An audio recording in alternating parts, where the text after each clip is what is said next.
The Kamloops real estate stats for August of 2023 are in. And honestly, this is the first month that I've actually been quite surprised at the numbers that have been provided. Believe it or not, the single family home and the townhouse benchmark price are up again. So that's 7 of 8 months in 2023 that the benchmark price continued to climb. My personal experience in actually chatting with a couple of agents in my office and chatting with a couple of agents around the city is that we're actually quite surprised because we truly did feel that the market did soften up a little bit. So traditionally, August is actually a little bit of a slower month. People are away on vacations. People are enjoying themselves, getting their kids ready for school. So I think we're shifting a little bit back more to a traditional market that we haven't seen over the past couple of years. So let's take a deep dive. Let's take a look at August 2023. Let's compare it to last month and let's compare it to the same month last year.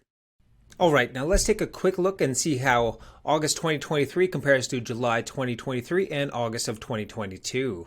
I'm just going to make myself a little bit smaller here. So when you actually take a look at the August 2023 stats, you see that the sales for the month for single family homes are 133. That is definitely down from July of this past year here at 149. That is kind of what I'm expecting and seeing in the market, that the sales did slow up in August. Now, a lot of things that can attribute to, obviously, the uncertainty with interest rates, but also we just came from a month of crazy fires as well, right? So you had a lot of people out of their homes. You had a lot of smoke in the town. You had a lot of people trying to get away from the smoke.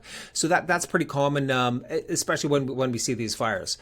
So you even take a look at townhouses. Sales for townhouses in this month were 26 compared to 30 back in July. That's not that much of a difference. And even condos and apartments, you're looking at 23 sales compared to 33 sales in July.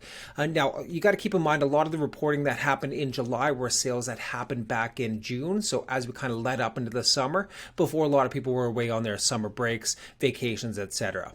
So now let's actually take a look at this. And before we continue on here, you take a look at the benchmark price, but the benchmark price actually was at 676,000. That is up from 672,000 in July. And actually, if you even compare that back into January of this past year here, we started the benchmark price for single family homes at 605,000. So we've actually gone up 71,000 in benchmark price for single family homes. That just means that we have consumer confidence back no matter what is happening with the interest rates. So we are still seeing the sales. We're still seeing good homes that are priced well are still selling in good areas. Now, if you are one of the people that are considering selling your house, pricing is absolutely everything in this market. So if you even take a look at the inventory levels, inventory did go up. We went up about 37 homes, single family homes.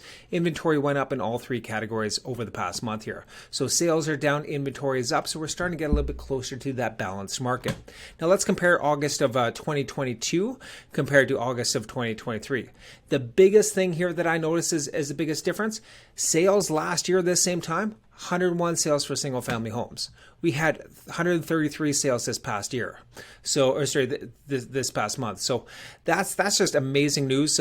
Just showing that the market has recovered from August of last year. August of last year, if you remember, the interest rates were rising. You saw a full point interest rate rise, half point interest rate rise. So consumer confidence was actually sacked in the market. So you saw very few sales in those months, and probably some of the slowest sales that we've had in the past decade. Right now, if you take a look at the stats here, you're just looking at a very normal market, which normal market is actually really good for the economy, very good for Kamloops, and very good for homeowners and people looking to enter the market. The last thing we want is the buyers and consumer confidence not to be able to enter the market. So high interest rates, no consumer confidence isn't good for anybody. We want a stable market, stable interest rates, which is great news that we just had earlier this week. No interest rate increase. So I do expect consumer confidence to come back actually fairly strong this upcoming fall here. So if you have any questions on what these stats mean for you, feel free to reach out. I have a link to my calendar in the description. Pick a time that works best for you. Thank you so much. Look forward to seeing you soon.